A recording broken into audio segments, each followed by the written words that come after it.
talked about it in letters, and we've talked about it on the phone.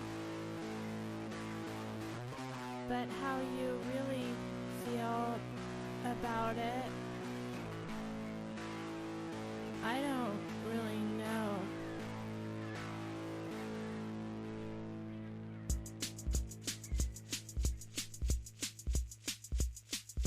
What's your take on Cassidy's? What's your take on Cassidy's? What's your take on Cassidy's? What's your take on Cassidy's? Misogynist. Genius. Misogynist. Genius. Misogynist. Genius. Misogynist. Genius. What's your take on Cassidy's? What's your take on Cassidy's? What's your take on... Welcome to There's Sometimes a Buggy, Irresponsible Opinions About Classic Film. I'm Elise. I am Dave. This week, it's the Hollywood Studios Year by Year. We're going to be talking about Fox Film Corporation 1932 this week. And again, we've got a pair of masterful films by auteurs. We've got Raoul Walsh's Me and My Gal, and then Frank Borzagi's After Tomorrow. So this was interesting for getting a flavor of studio at this period. Yeah, and doesn't it feel like a studio that knows what it's doing is addressing the Great Depression and should be on track for a wonderful decade? Yeah, it is, isn't it? No, it is. It isn't? No, it's going to go bankrupt. Oh, And no, well, but then there'll be another Fox films and they'll have the same players and... some of the same players. Like but 20th Century Fox. It will change a little bit. I just find it interesting. You can overstate this because all of the studios basically went bankrupt in one way or another, except for MGM in the early 30s, as most businesses did. And the others all kind of got their fat pulled out of the fire. But the first one to not survive is Fox. Well, yeah, but that's I guess you're right. It doesn't continue with many of the same players. 1935, so it's still sort of a ways off. It's actually bankrupt right now, and it has been for a while. They basically overcapitalized right before the worst of the Depression hit, invested in way too many extra theaters around the country, and then weren't getting enough money coming in. I'm actually reading the New York Times every morning in 1930, and it's already talking a lot about Fox being bankrupt, different studios trying to hostile take it over. Warner Brothers tried to just amalgamate all of Fox's holdings into their studio, as they had done to First National. And Warner Brothers themselves would go bankrupt and then be saved, Paramount as well, and then as we know, Universal is going to actually go down for the count in 36. But the first of the big studios to fall and just emerge with completely new ownership is going to be Fox. And I don't think that you would guess that based on the quality of the movies we've been seeing. So someone who will stick around, for a little while anyway, after the changeover is one of the screenwriters on After Tomorrow. Screenwriter Sonia Levien, Levien. It was based on a play, After Tomorrow. There's actually, I was reading this gigantically long Wikipedia entry about her. She's very interesting, so we'll talk about it a bit. The reason there's such a long Wikipedia entry on her is because she's, and this is pretty rare, I think, for screenwriters, she actually had a biography written about her in the 90s. Really? And I know she sticks around because she is in the next Alice Faye phase of the studio. She worked on in Old Chicago. And Dieterle's Hunchback of Notre Dame? That's RKO. RKO. So then after that she does leave, but sticks around for the change for Old Chicago anyhow. We do have that penciled in. We do, yeah. And as we go through the transition year of 35 and into 36, we'll remark for ourselves whether we see a major change or whether it's really just the same old Fox with a 20th century added on to it. Well, these two films, so they're much more mature than the last films we saw from Fox. So we have been saying this with practically every episode on this go-round in 1932, which is that all the studios seem to be in their first maturity now. Well, last time, as talking studios. Yeah, last time it was also a Walsh-Borzage double feature, right? Because that's when we saw Bad Girl and The Yellow Ticket. Yeah, well, Yellow Ticket doesn't seem as mature and confident as these two movies, although it was very interesting. So we're going to be talking about Me and My Gal first. What I was trying to get at is exactly what is this character now that this studio has also matured of the Fox film? Because certainly these movies, they almost seem, in that they are very overtly addressing the Depression, they almost seem like they could be made at Warner Brothers. Mm-hmm, yeah. And of course, Raoul Walsh is going to go to Warner Brothers. Raoul Walsh, I believe I may have talked about this a little bit before, but I think it is worth repeating. He has this early period, I guess late 20s, early 30s at Fox, where he's doing some really great films, I think. Then he is going to fall into a rut of mostly very tepid, innocuous films like College Swing. That's like the one I always think of. I don't know what happened to him in the mid-30s. And then he turns up at Warner Brothers in 1939 and just starts churning out masterpieces, like 5 or 6 of my favorite movies ever made in like the span of 3 years. You know what the tone of these films reminded me of the most, more than Warner Brothers, although it's not an exact analogy, but for some reason in both of them I was thinking of, can you think of what director I'd be thinking of who's not a Hollywood director for these two movies? For some reason they made me think of Renoir, like early Renoir. Yeah, I can see that. And I think Walsh is somewhat in the Renoir vein. I can definitely see someone making that argument. Another thing I often think about Raoul Walsh is that now here he's doing totally contemporary up to the minute 1932 Depression Lower East Side antics, but he will also often be called upon to do slightly retro stuff, like think of The Strawberry Blonde in the 1890s, but amongst the same sociological set. He's a person who does roughneck comedy, which is often cited as one of those things that marks a John Ford film. John Ford will have people doing roughneck comedy. By roughneck comedy, is that different than slapstick comedy? Brutish guys kind of acting badly and supposedly funnily. Yeah, there's almost a little too much of it, but it's kind of a little too much in a Preston Sturges way in that you're not sure if that's supposed to be part of the joke. Oh no, I think it is.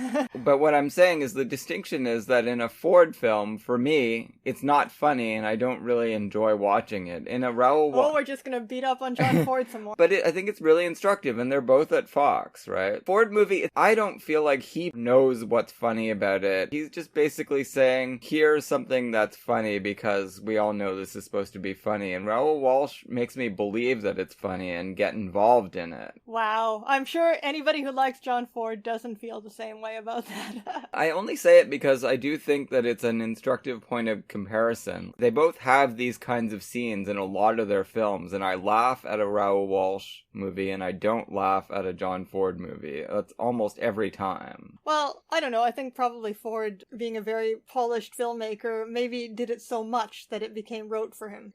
Possibly. Spencer Tracy, how long does he stick around? He'll be there until about 35, I think, and then he switches over to MGM. I know he's in Dante's Inferno, which is 1935, and that's Fox. So yeah, obviously the two movies that I thought of in connection with these are the early Renoir comedies, crime of Monsieur Long, which you have now chosen for a special subject in the next couple of years. The Radical Renoir, yeah, right. That's on our docket. And La Chienne, which later gets made into, which is a comedy when Renoir does it, later gets made into Fritz Lang, Scarlet Street, starring Joan Bennett. Yeah. Anyway, Spencer Tracy, not my favorite actor, because I'm not terribly fond of the way that Katharine Hepburn later uses him, and let's just be clear at this point, it's become quite clear to me that after learning enough about Katharine Hepburn, that she basically chose him to be her comedy partner the way Jerry Lewis chose Dean Martin, because she knew that the public would not accept her by herself. A very astute Because they were just, Jerry Lewis and Katharine Hepburn, just too much on their own. Maybe together they could have done something interesting. Although later, Jerry Lewis does manage to go out on his own, in part because he kind of learns how to play both parts himself. Well, so did Katharine Hepburn. By the 60s... She learned how to play the Spencer Tracy part herself? Oh, no. Okay, no. But by the 60s, she becomes an institution unto herself. That's once true. Again, and starts winning Oscars in movies. Well, one of them's a movie with Spencer Tracy, but one of them them isn't. Spencer Tracy, anyhow, very, very charming in this movie. Yeah, I really like him in these Fox movies. I like him a lot He's in got Man's Castle. Great chemistry with Joan Bennett, who's a very weird movie presence, but she's amazing in this. I love her. What an amazing career, right? So she's making these knockabout comedies in the very early 30s. Kind of a tough working class broad with a heart of gold. Fresh Bezok. Did you look up Bezok? What is that? I've never looked it up, but I always think about it. And I've only seen this movie a couple of times, but I saw it for the first time in the 80s, and the word Bezok's always in my head. Well, that's maybe the only way to describe Joan Bennett's character at this point. Basically, what she's doing here is the same kind of character that Anne Sheridan plays in They Drive by Night, also a great Walsh film. A woman who works in an establishment frequented by roughnecks and knows how to deal with them, knows how to deal with their fresh guy act. Well, she's not dealing with the roughneck, she's dealing with Spencer Tracy's cop. He's a roughneck. He just happens to have a badge, right? He's a roughneck with a heart of gold. Sure. I have never seen a movie this is like the weirdest comedy I've ever seen from Hollywood. One of the things that made me think of 30s Renoir. Yeah. Like, it is structuralist in the way that, something like The Awful Truth will become famous for being structuralist. But this is really structuralist. It immerses you in that dockside milieu. Yeah, and then a plot is created because there's like a criminal subplot becomes really the only plot other than Spencer Tracy and Joan Bennett getting together. It's got everything. It's got a little satire of Strange Interlude, which they call Strange Inner Tube, which was made into a film the year before at MGM. Or even, I think it came out in 32. Yeah, it's just a kitchen sink meta comedy. It just does whatever. It's very anarchic. It just does whatever it feels like. It's got some very interesting decisions with the camera. You got J. Farrell McDonald's smiling mug just getting right in your face, inviting you to drink with them at the wedding. He is the guy that berates George Bailey for running into his tree in Pottersville. Now, it doesn't say anything about whether this was a hit. However, this is a movie with a critical reputation. Apparently, it was very beloved by Manny Farber. Farber thought it was Walsh's best film. I think I like some of his Warner Brothers films more, but it's pretty incredible. Rosenbaum has taken up that cause. He agrees with that. Coming across that information did remind me, because I was complaining when we were talking about David Thompson the other episode. I was complaining in some episode about how the French invented everything in American criticism, and American critics are just rehashing or subtly altering or expanding upon what the Cahiers critics did. Manny Farber actually is an American original. And he has no counterpart in the Cahiers. His own canon, I don't know if he influenced the Cahiers people at all, but his own canon is his own thing, and his own ideas about white elephant art and termite art in American film. And so this is termite art? I'm pretty sure this would be a prime example of the termite art that he favors. And when you say canon, did you read something where he put this on his list of great films? No, but just Rosenbaum saying that he thought it was Walsh's favorite film. That's kind of an eccentric choice. Yeah. So he must have his own interesting canon. I'd like to know. There's been some anthology of Manny Farber's the works work. Of Manny Farber are widely available now. I'd like to read it. I'd like to read a lot of things. Sure. All right, so let's actually talk about the film in more detail. So Spencer Tracy is new on the beat. We are introduced to the milieu through his rounds, sussing things out. He spends a little bit of time exchanging dialogue, or not really exchanging dialogue, just sort of serving as an audience for a real roughneck who's reading socialist newspaper. This roughneck dock worker is reading and understanding socialist. That actor is in the Preston Sturges films. He's the guy that says, it's all psychological. Oh, in psychology. Miracle of Morgan's Creek? Yeah, that's great. Who is he? The whole list is here on Wikipedia. Frank Moran, I think, is his... As Drunk's foil. That's how he's listed on Wikipedia. He spits in his face a lot. That's a foil, all right. Anyway, so they're just exchanging, I don't know, pretty much, I would call it surreal humor. Yeah, the drunk. Because there's back and forth, there's verbal back and forth that's quite sharp and surreal. Yeah. Sharp in delivery, very surreal in content. So they're just kidding each other, and it ends up with Spencer Tracy giving him a banana to eat, but he throws away the banana and eats the peel. Production for use. The drunk intervenes and really takes over the movie for 10 minutes at least, right? This guy, Will Stanton. Well, more than, it feels like half an hour. It's quite something. Because he comes back and does it a couple more times. Like, they finally get rid of him, like a third of the way through the film, but you think he's never going to go away. Yeah, and I think that that's deliberate, right? Like that anxiety, like, oh no, is he coming?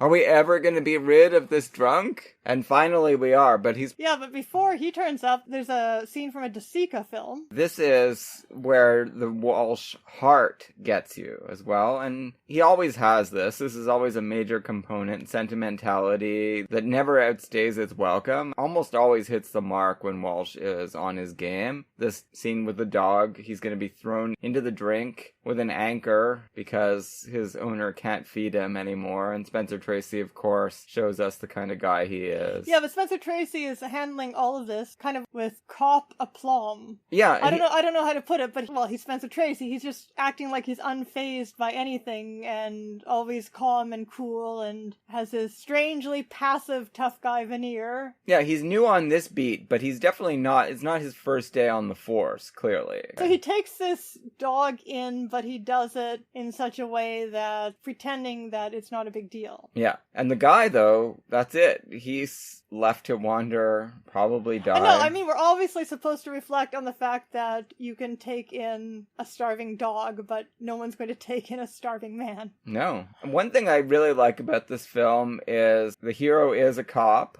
It must be said, and that's often problematic, but he is modeling pretty decent cop behavior. He avoids arresting a lot of people that he could arrest here, starting with that drunk. Well, he even avoids arresting people that he ought to arrest when he finds out that they're Irish and the girl he has his eye on is their daughter. He shouldn't be arresting them for making noise at a party. Come on. No, but I just mean, by the end of the movie, he hasn't exactly modeled ideal cop behavior from the perspective of the police force. No, but from my perspective, yes. But you did notice that scene where they're in the barber shop and they come into... Who are they taking away?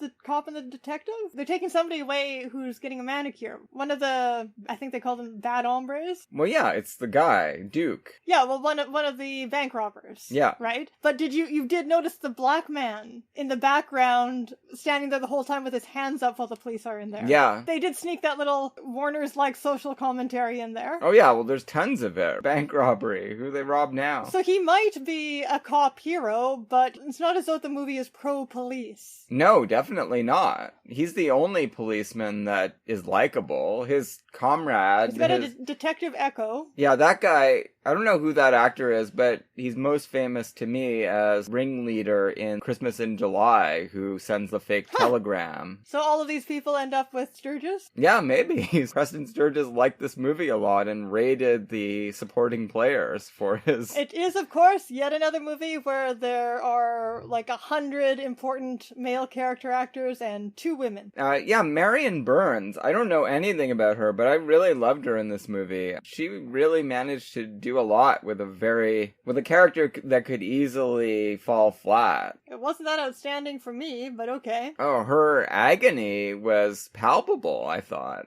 Alright. It looks like I don't know what, but she certainly disappeared from films. Active throughout the 30s, ended up in serials, it didn't go well. Yeah, well, and she's not the star of this film either, but she's got a pretty decent sized role here, and she's quite pivotal. True. Anyway, so as we're getting a tour of the beat, he stops in at the diner. Well, he goes to get some bones for his new dog. Right. And this is where we meet Joan Bennett and get this other play-like setting. Yep. So who's the screenwriter here? Somebody by the name of Arthur Kober, according to Wikipedia, anyway, wrote the whole thing. Oh yeah, he's notable for having been the husband that Lillian Hellman left to marry Dashiell Hammett. But apparently he later worked on the screenplay for The Little Foxes. Cool. So they stayed friends, maybe. So this, I don't know how much he's responsible for this and how much Walsh is responsible, but I don't know anything about any of these other films he worked on. But there's a lot of them. But there's a lot of them, and Mad Miss Manton. if they're all this good, yeah, uncredited, that's the only one I've even heard of. If they're all this good, we should be checking them out. I mean, this definitely feels ultra Walshian, but that doesn't mean that he didn't require the services of a screenwriter who could give him what he needed. Sure, to write gags and whatnot. Yeah. The sparks fly immediately between Tracy and Bennett. And they fly hard. They do. She's just volleying it to him. Spencer Tracy very delightfully really gives you the impression that he just loves this. He just loves this hardball. She's a pretty fresh Bezock, and that's a high compliment coming from him. So yeah, there's all kinds of crazy slang that gives the surreal character to everybody's dialogue. They know they'll see each other again. He's the new cop on the beat. He'll be around every day at least once for coffee, probably many times. We find out in a couple of scenes that he's had 22 coffees there one day. That can't be good for the old ticker. You'd love it, though. With the amount of sugar he's putting in there each time, man, that is deadly. When he goes in there the first time, and I think that's, yeah, we meet the drunk at that point, too. When we first see the drunk, he is pouring Jodie Foster and Taxi Driver amounts of sugar into his coffee. Ugh, that guy. I don't know how much longer he's gonna live either. Like, if he doesn't get hit by a car. So this guy is like skinny and tiny, this actor, and he's absolutely brutalizing himself. You know that, of course, famously we know now that slapstick actors like this weren't not harming themselves. And this just looks... Oh, he's falling a lot. Terrible. Just terrible. Like, they ended up with, like, breaking their bones 100 times and... Throwing yourself down a flight of stairs is not easy. Permanent SPAC damage, like Jerry Lewis ended up with eventually, and it's not safe. What they're doing is not safe. Who is this actor, anyway? Will Stanton. He's down at the bottom of the cast list. How can he be at the bottom of the cast list? That doesn't make any sense at all. Doesn't necessarily look like he was primarily a slapstick actor. Judging from his credits, just looks like a character actor. No, he did a fine job. I guess some people just, learned to do slapstick just to have extra casting possibilities. It was in his repertoire. He really goes whole hog. He throws himself downstairs, throws himself into the ocean, stumbles all over the place, gets spit on, falls into boxes, throws fish. Well, the fish, actually, everyone else takes the brunt of that. He just swings the fish at people. Yeah, initially I was thinking that despite his terrible drunken state, at least he's not violent, but he does turn out to be a really belligerent drunk. No, he's belligerent from the beginning. It's just that everyone around him is so much bigger than him that it's not much of a danger until he gets a big fish to hit people with. That's true, but initially he's looking for bait. Yeah. He doesn't have the fish right away. He wants a little worm. Yeah, he's looking for worms, and he describes what worms are. Yeah, and then he comes back later demanding his rights as an American citizen because a fish stole his worms, his bait. Yep. So Spencer Tracy does nothing to help him there, just like a typical cop. Well, but they do save him. They do. When he inevitably falls into the water. Yeah, and this has a major plot function because there's this notorious gangster coming in on a ship, and the police are there to watch him. That's not Spencer Tracy's job, it's his detective friend's job. But they just start hanging out together all the time. Because the detective botches that job. He gets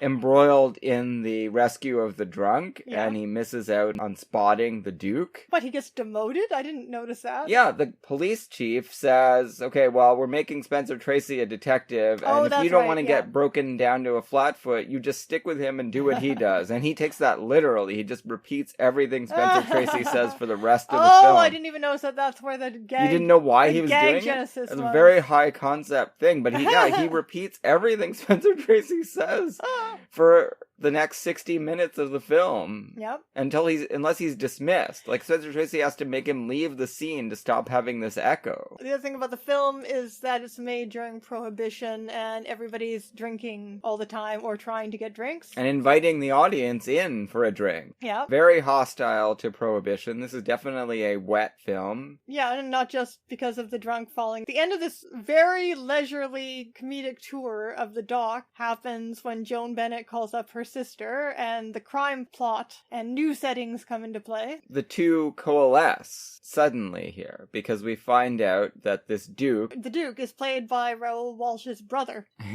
Yeah. George Walsh. I don't know, I read somewhere that this was his brother. Doesn't say it on the Wikipedia page. The name is Walsh. He's an Italian gangster, reconnects with his old low-life friends, and they have an inn at the bank, which turns out to be Joan Bennett's sister, Kate. Who seems really respectable the first moments we meet her. Yeah, she's More about to get... than her sister. She's about to get married to a horse-faced fellow. They keep calling him that. A kind of good-natured simp. Do we actually see him before the wedding, though? No, maybe not. I think his appearance is saved as a surprise. Yeah, she has a past. She has been in a torrid affair with the Duke. And all of them bring her back to their hotel room and ply her with liquor. To so get her... next time we see her, she's drunk and smoking with these guys. She really does have deep affection for the Duke. Yeah, she's in love with him. That's an interesting choice. But she won't tell them what they ask her for, because they want to know the numbers of the security boxes of the richest depositors, so that they can just go right at them with blowtorches, because they're planning to knock over this bank. And you can't go through each box. You need to know which ones to target. She won't do it, even though she's completely hammered. She stumbles out of there to go back to work. I don't know how that worked out, but I guess she was fine. She didn't get fired. But the Duke needs to wine and dine her a little more before they have any chance of getting these numbers. But he tells his brothers, don't worry about it. It's gonna happen. She'll tell me. And they're like, boy, it's a good thing he's so quick with the ladies. And that's how they've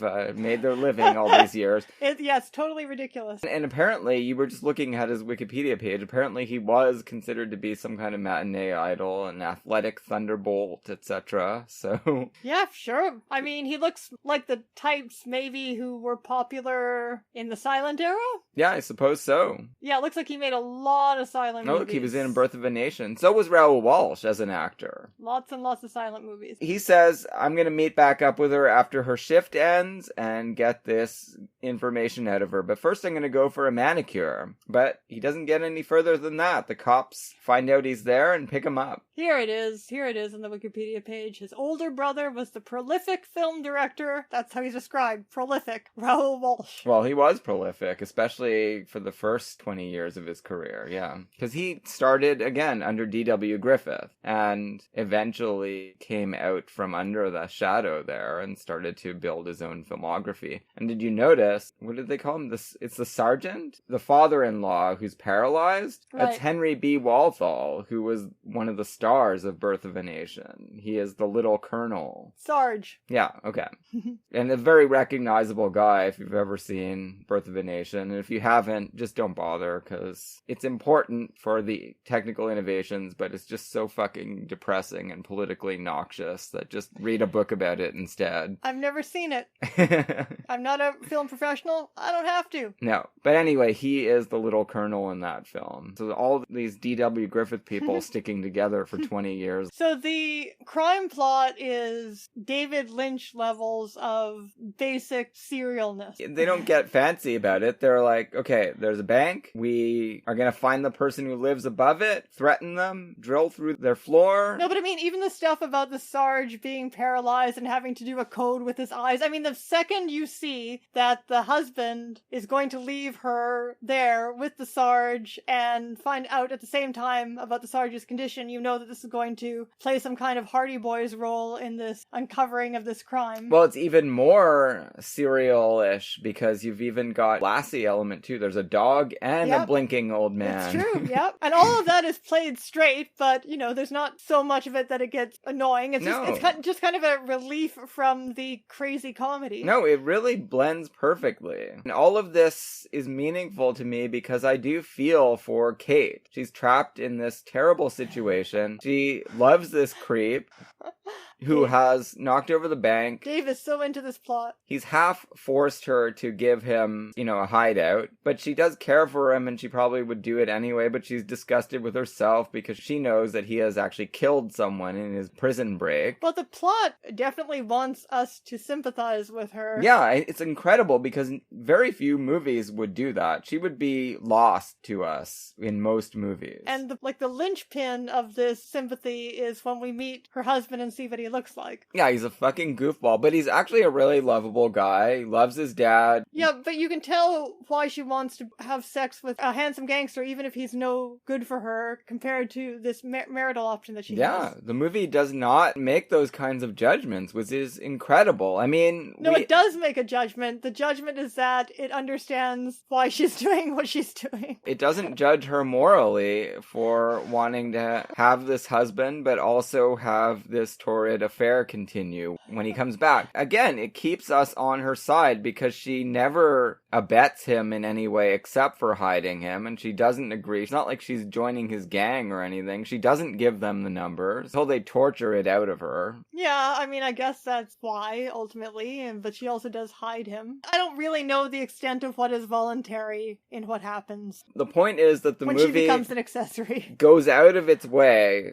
to make sure that we still feel like she is a character that we want to survive the wreckage of all of this. Sure. And it does pull her out of all of it. Well, it's important because Joan Bennett is her sister, and she loves her sister, and Joan Bennett, the movie, really cares about this character. Exactly. Anyhow, so then the other plot is, of course, the main plot is the developing relationship with her and Spencer Tracy. We have the wild Irish wedding with a sea lion. Everybody's drinking giant glasses of beer and getting really drunk and rowdy. Everyone's been at a party like that.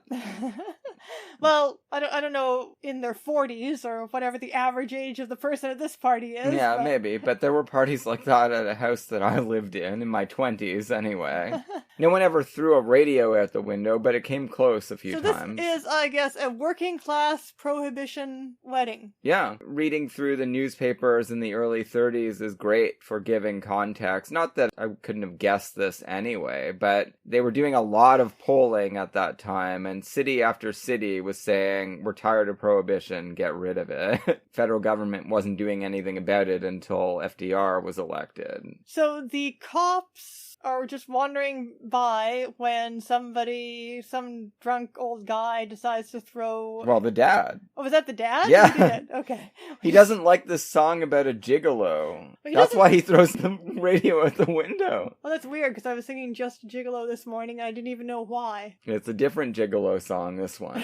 Throws it out the window, and then they're wandering by. They come up to the apartment, and they see that everybody's drinking and rowdy and violent. They were not planning to arrest anyone anyway, but he was going to take a tough line and say, keep it down, and then he realizes, oh, it's Joan Bennett. Oh, right. And even better, she's not the one getting married. Well, let's just... So this is the first crime he covers up for Joan Bennett? Again, I think it's important to note that he wasn't going to arrest anyone anyway. Does he say that? Yeah, he says, keep it down, that's all. He doesn't say, I'm going to arrest people. I guess so. But when he finds out it's Joan Bennett, he stops even saying, keep it down. And this is where they have their Bezock talk. Yeah. And he exchanges Irish names with the dad. Yeah. And they start their routine about his hat. Yeah, she tells him numerous times to put his hat on straight, because otherwise he'll look like the wrong kind of tough guy. He tells her to take the gum out of her mush. That only happens once, yeah, though. It's true. But yeah, that's their first exchange. They try to correct each other. But after that, it's mostly her correcting him. Until the end, when she takes it all back. I feel like their relationship after this point goes slightly downhill. I mean, gender roles in these movies are not good. No. They're really prominent in these courtships. Sure. And as much as you can see that the couples love each other very much. So their next step is to go through the phase of finding out whether they're going to marry or not, which depends on how they behave, and especially she behaves when he tries to put the moves on her. Yeah, it's a very touchy situation. Although they both do discuss, the mutual hardship of this situation for each gender afterwards. Yeah, that's a great sort of post-mortem him. But that scene where he shows up, she sends her dad out, she puts on the radio, and the camera focuses on her ass as she grooves to the new music. But first she puts his bowler hat on, which is a great comedy scene where the salesman sells Spencer Tracy his own hat. Yeah. Great detective. She puts on the bowler hat and then she starts kind of jigging around like Irene Dunn in Showboat. Yeah. And then starts wagging her butt. Yeah. To the music. Not at him, but at us in the audience. It's true, yeah. Then she has a very nice figure in this movie, Joan Bennett. She does. They settle in on the couch. This is where they go into their strange interlude routine where they think to themselves how to handle this potential overture towards intercourse of some kind. Yeah, and of course they are both being very hypocritical. Yes. In their behavior. They're both hemmed in by their assigned gender roles. There's almost no way to play it correctly, according to the film. She has to act like she's offended by everything he does. Otherwise, he won't think of her as the right kind of girl to keep coming back to. And he has to put the moves on her. Or else he'll be seen as kind of a wet blanket. Yeah, but if he goes too far, then... Kind of like the husband. Yeah, exactly. So it's not easy. I guess this is an ongoing thing. Every generation thinks that gender roles lead too easily to misunderstandings that create problems. The stakes are much higher at this point because the decision being made is whether this is going to lead to marriage or not. That's the pathway that they have to feel their way along. It's similar kind of tone because everyone's unsure of what their role is. And marriage is extremely more significant because it means being supported for the woman and having to support someone for the man. Yeah. At least more someone's because there's going to be kids. So the stakes are high. And I think the movie does a pretty good job here. We see Spencer Tracy make the wrong decision. He's just like, Dad's coming back soon. I gotta give her something to remember me by here. I think he says the works. Going in. And she smacks him, and he just... And this time she actually is annoyed. She's not. Yeah. She was thrilled when he kissed her. She liked the little kiss, but then he really starts to maul her, and she's like, fuck off. She says to herself that she can't pretend to like that first little kiss too much. But then this other one, no, she's pretty unambiguously offended that he thinks he can do this. And in the discussion afterwards, of course, it ends up with her saying, a girl doesn't know, maybe you'll think I'm a wet blanket if I don't respond. And she's like, no, men love for you to not respond. That means you're the kind I can marry, right? But then she does kind of bring it back to psychology, and they both agree that you only find out that you love someone when they tell you to fuck off, basically. Yeah, and that's something genders can agree on. That's universal. A minefield to navigate, and it's a wonder anyone gets through it. And yet, generation after generation has done so. They have, but not always happily. Without wounds, yeah. So yeah, they're kind of squared away at that point. All culminates in a marriage proposal. Pretty great, it's a pretty fun marriage proposal, yes. Oh, because it's so hilarious because he's just climbing over the counter and disrupting all of the things on the counter, and Joan Bennett seems to be corpsing a bit during these scenes, the way he's attacking her. Pretty intense kiss, yeah. It's really screwball before screwball. Yeah. This is 2 years before the first officially identified screwball comedies. As we've been seeing throughout these early 30s films, there are a lot of anticipations of that mode, and yeah, this is definitely one of them. Pretty much set. They're gonna get married. Now we have to worry about this criminal plot. Right. And Kate's plight. And they've hit upon the idea, we sort of alluded to this before, of bringing the dog Ginger together with Kate and the paralyzed Sarge, because who doesn't cheer up when a dog is around? And this dog is very, very cute. And it creates more tension because the dog knows that the Duke is up in the attic. Spencer Tracy almost gets shot when he's investigating and doesn't see the Duke and goes back down. The Sarge is totally aware of everything, and he has a communication system that he's worked out with his son. Because he was in the Morse code division. Yeah. She figures out there's a communication system, and he figures out what it is. Yeah, that it's Morse code. Now, they need to decode it. So they take down the message. They have no reason to think it's more urgent than asking for his favorite cereal. Yeah, exactly. Talking about him like he's not there. How does anyone know to take... He must be in a diaper. I was thinking about that during that scene. If they don't know how to communicate with him, how does he go to the bathroom when his son's not there? Maybe there's a nurse that we never see. Well, no, maybe Kate, because Kate is the one taking care of him most of the time. Yes. But he doesn't blink things at her, and certainly nothing about the Duke, because she's the one that has put him up there. Maybe she does know the communication system. Yeah, but he can't tell her. About the Duke, because she already knows. So yeah, that all gets put aside till the next day when they can get a book that will show them how to decode these dots and lines. And she's figuring it out behind the cache. He's reading a newspaper, and... There's the classic trope that's also used in North by Northwest, where you're writing on one thing and the message gets left on the next sheet of carbon paper, yeah. She's in a real bind here because she knows that her fiancé is a straight arrow cop, and he's going to have to go right over there and arrest this guy, and her sister's going to be caught in the dragnet. She doesn't hesitate, though. She definitely chooses her sister over Spencer Tracy's job. Yeah, she's like, no, I gotta go do an errand. That's what Sarge wanted me to do. And then he figures this out, and it initially looks like this is going to be the end for them because he's pissed off that she didn't tell him about this. Yeah, and this is great plotting here. And if he puts her sister away, she's going to be very pissed off. Yeah, because you can see everyone's point of view on this. Sure, yeah. Everyone's side makes sense. It's not a misunderstanding. It's a real character-on-character impasse here that has to be resolved through something, some kind of plot magic, and they managed to do it. Not through plot magic necessarily, or just through a decision, character decision. Yeah, through a largesse of spirit that the film manifestly has, let's say. And it all plays out, maybe not that surprisingly, for the manhunt part, but everything that happens after it, I think you could be forgiven if you had no idea it was going to go this way. The sister not only, now this is something that can only happen in a pre-code, although even in a pre-code it wouldn't normally happen, the sister not only doesn't go to jail for being an accessory, doesn't even lose her marriage, although she's been having an affair. Yeah, exactly. That is something that you are not going to get in almost any other film, even in the pre-code era. She is totally excused for her behavior. Look, she had some hot blood. It preceded the marriage. She still had some issues to work out with her ex-boyfriend, the criminal. We all understand everybody this. Knows that her husband isn't much to look at. Right. I mean, that is implied. Yeah, sure. That's what Spencer Tracy says to her in the end. Wives don't cheat much? Yeah, not much. Not much. Stick with, what's his name? Stick with Eddie?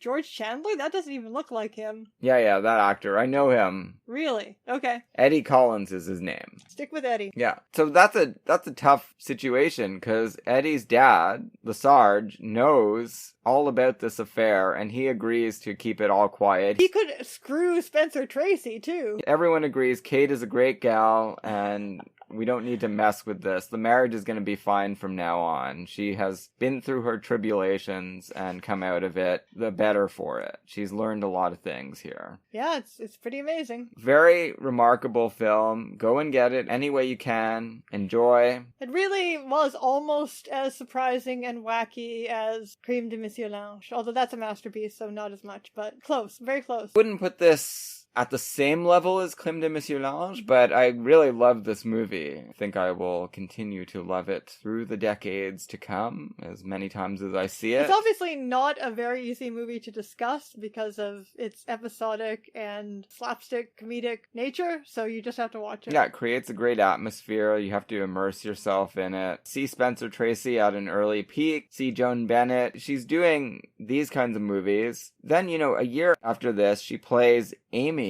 in Little Women. True. Which is like the youngest daughter in Little Women. It's kind of bizarre. Which also, terrible miscasting. Not ideal, no. I mean, she's fine in it. This is ideal casting. No, this is great. And then, of course, later on, she's going to be mainstay of the noir movement in the 40s, doing those movies with Fritz Lang, especially, and then Max Ophuls, so... Yeah, and then she becomes a housewife, sometimes playing that straight. She is reunited with Spencer Tracy in the Father of the Bride movies. Yes, that's right. They're Sometimes so different straight, by then, yeah. But also sometimes playing it noir, like in the Max Ophuls noir, Reckless Moment. Great movie. Must be said, she is one of these people who, against all odds, managed to take control of her career completely in the later half of the 40s, right? She was running that production company that made those Fritz Lang movies. She's always better, even in the wife roles in the 50s, she's always better than she needs to be. Like, she is a really important component of, just as important as Fred McMurray and Barbara Stanwyck in the Cirque movie, There's Always Tomorrow. Yeah, that's true.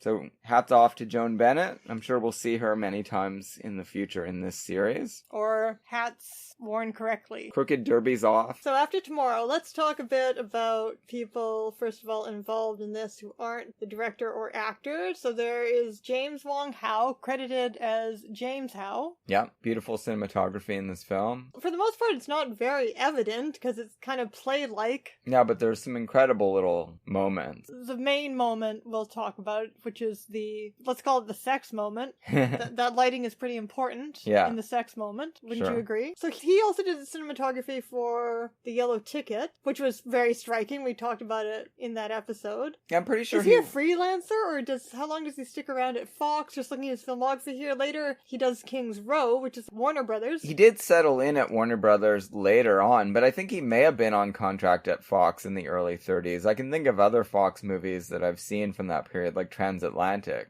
Oh, then Sweet Smell of Success isn't any studio. Well, that's way in the future. Way in the future. Very famous for that one. Oh, yeah, and then Body and Soul, so that's Warner Brothers. So. No, Body and Soul is independent as well. It's John Garfield's It is John production. Garfield, but it is not Warner Brothers. All right. So there we have James Wong Howe. It was based on a play by John Golden and Hugh Stanislaus Stange. John Golden was, according to Wikipedia, an American actor, songwriter, author, and theatrical producer. I don't know if he wrote the song for After Tomorrow. And Hugh Stanislaus Stange was known for his social realist melodramas. So the comedy in this movie, or the play, was attributed by critics to his collaborator. The notable thing for me in his Wikipedia entry here is that he apparently wrote something called Mother Sings, 1935, a drama that prefigures Psycho, portraying the lurid story of a boy who grows up to be a murderer after being psychologically poisoned against women by his deranged mother. And you can definitely see there's some momism in this movie. Some stirrings of that in this movie for sure. Yeah. So I guess that was Hugh Stanislaus Stange's contribution. But then the screenwriter is Sonia Levien, or Levine, however you pronounce her name. She just has, like I said, this enormous Wikipedia entry, the gist of which is that her family were Jews from Lithuania. Okay, yeah. So Russian Empire. So Russia, yeah. Her father was a radical anarchist. Cool. Who was imprisoned for that for a while. Well, the anarchists were really doing some heavy work in Russia in the late 19th century. They did assassinate one czar. They assassinated a lot of people.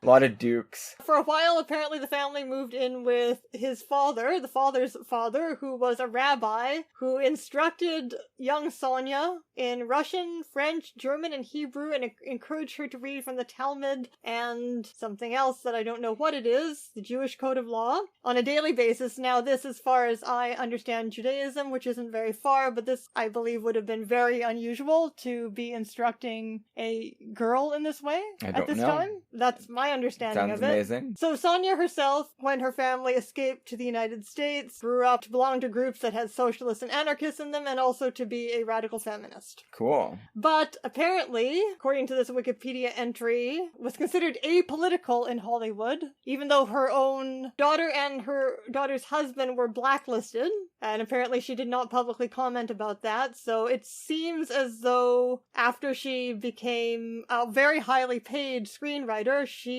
zipped her lips politically. I guess so. So I have no idea what to think about. I mean, let's keep an eye out for her name as we do the studios year by year. She is notable for having helped or worked with Janet Gaynor, Frank Borzage, and Will Rogers as they made the transition to sound in particular.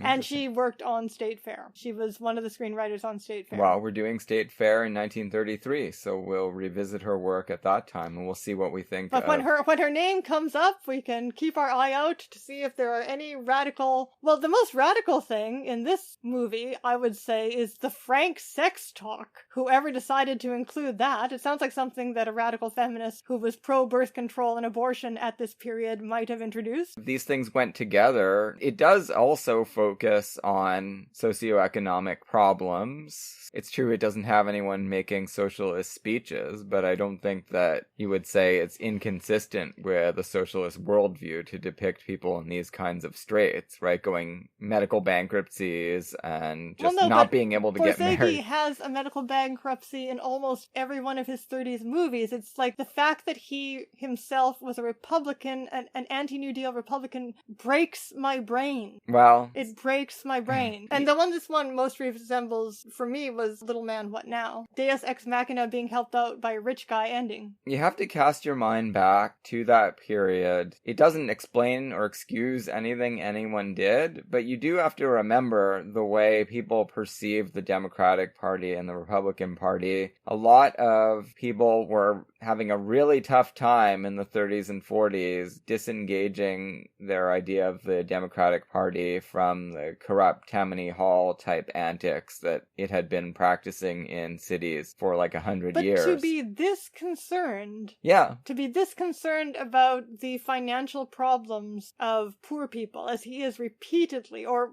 lower class and working class people. New Deal did nothing to help people in medical bankruptcy situations anyway. It's not Bernie Sanders, right? It had some solutions, but the problem was that people like Borzage and Capra and a lot of liberal Republicans were leery of letting the Democratic Party handle doling out the funds because they figured, well, they're just going to give it to all their corrupt henchmen, which is what the Democratic Party had been doing in the 19th century, right? So they were wrong. It was better than nothing, but I can see why some people thought, no, let's just let churches and other charitable organizations pull people out of these situations. Anyway, they were totally wrong. Borzage is obviously just as confused, politically confused and conflicted as Frank Capra. Yeah, the Franks have nothing to offer when they talk directly about politics, but their concerns are in the right place. It's just that they don't know how to solve the problems. Well, we kind of still don't know how to solve them. Even if we think we know how to solve them, we don't know how to get other people there. Exactly. It's a real problem. Another story and film at this point that you can see kinship with is Street Scene, King Vidor's Street Scene, based on Elmer Rice's play. Oh, I find that movie a little heavy-handed. They're both incredible movies. They're very different, but they also have... Well, it's not Vidor that's the problem, it's the play. It's just a much more intense story. It's got murders in it. It's not the same effect at the end, but... Well, this is a pretty intense story, actually. In its small Borzagian way, which I love as well. They're very different directors, almost Vidor as and Borzage. As Little Man, What Now? By the way, I did just write about that movie, which we're not going to get to for a while. If you want to read what I wrote in Bright Lights Film Journal. Yes, because it's relevant to our Borzage talk here. The movie starts out with the same kind of vibe as Street Scene. You've got the tenants all talking to each other on their front stoop about the other neighbors and about crazy things like abusive marriages and death, just like the beginning of Street Scene. It just goes in a very different way here than the Elmer Rice play does. Who have we got here in our cast we should talk about? We've got Charles Farrell. We've met him before. Frequent Borzage collaborator. Oh, and by the way, Sonia did work on Lilium. Oh, really? Okay, yeah. Cool. Charles Farrell is really handsome. Yes.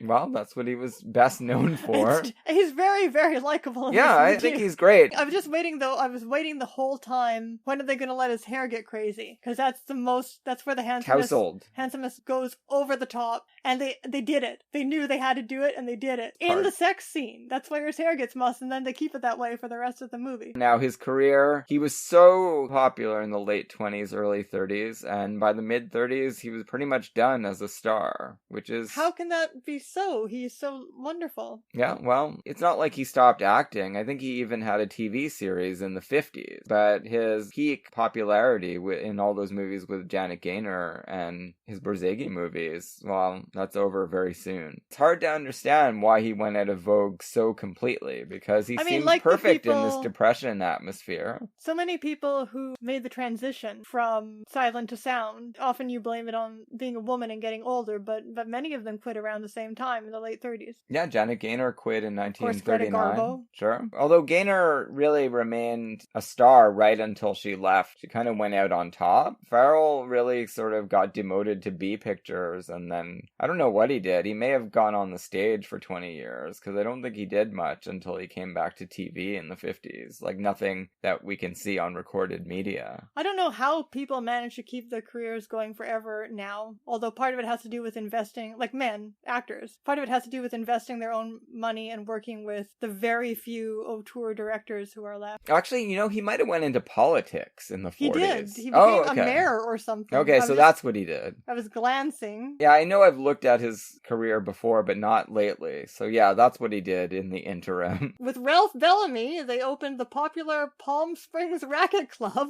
Okay. In California. And I thought I saw somewhere here that he was elected to city council in Palm Springs in 1946 and served as mayor from 47 to 55. So he seems to have had very many interests besides movie acting, and then got into TV in the 50s. Yeah, it's really interesting. So he did fine, despite Sure. his declining matinee idol status, and by God, just look at that face. That is a handsome, handsome man. Good Lord. He's a very lovable guy. In Lilium, he's a real brute who has a likable streak in him, but often he's just a Jimmy Stewart kind of character, right? Like, that's why I was surprised by you saying that Seventh Heaven didn't seem like the right casting. He is a more athletic Jimmy Stewart, basically. We figured that out. I said that I didn't accept Jimmy Stewart as a proletariat. Right, that's right. Yeah.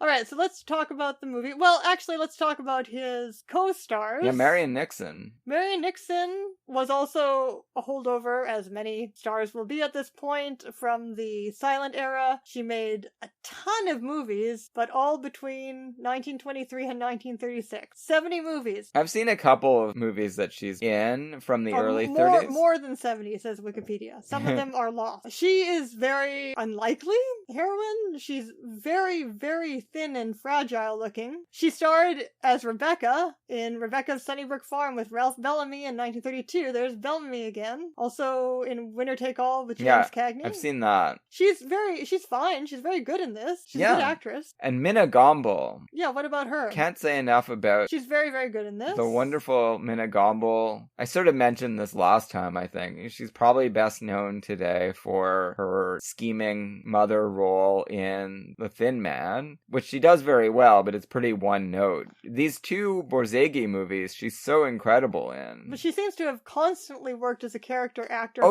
Like throughout the 30s and 40s and into the early 50s. She's in High Sierra in a small role. But these are the two best showcases I think she ever got. Yeah, well, she plays this role so very well. Borzage really got something out of her that no one else even tried to. And they're two totally different things, right? In Bad Girl, she's just like the ultimate best friend character. And very assertive, but in a way that is likable. Yeah, and in this movie, she's just a deeply conflicted, thwarted human being. Yeah. Who sees a chance to start a new life with an embezzler. And so how to characterize this movie? It is, in addition to being about the social problems of poor working people, it's about the older generation destroying the lives of the younger generation, basically. Yeah, it's the okay boomer of its day.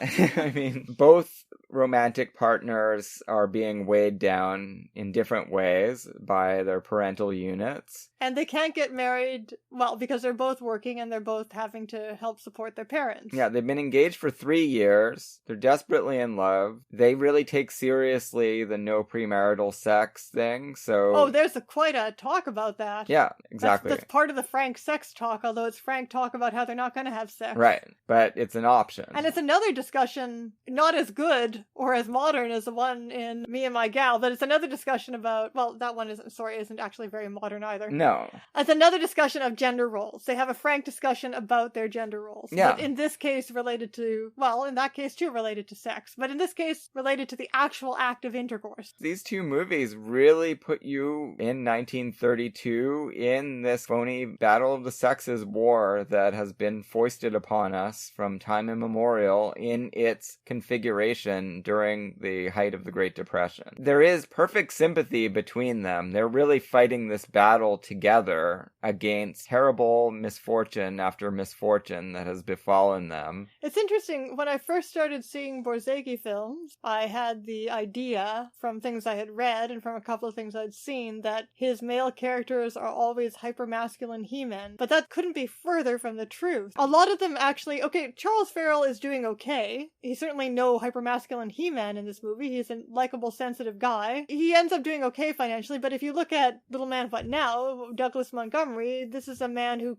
absolutely can't figure out how to make a living in a world that's dead set against helping him do so. Well, yeah, he's more like the dad in this movie, Marion Nixon's dad. Yeah. A younger version of that. Who is also very likable in this movie. William Collier. This movie has echoes of something like Alice Adams, right? A lot of it is a father-daughter story of a very sad sack father and a daughter trying to figure out some way to keep him from dying. Now, the first time we see Minigomble, she seems like she's going to be a villain. a caricature, yeah. She's just...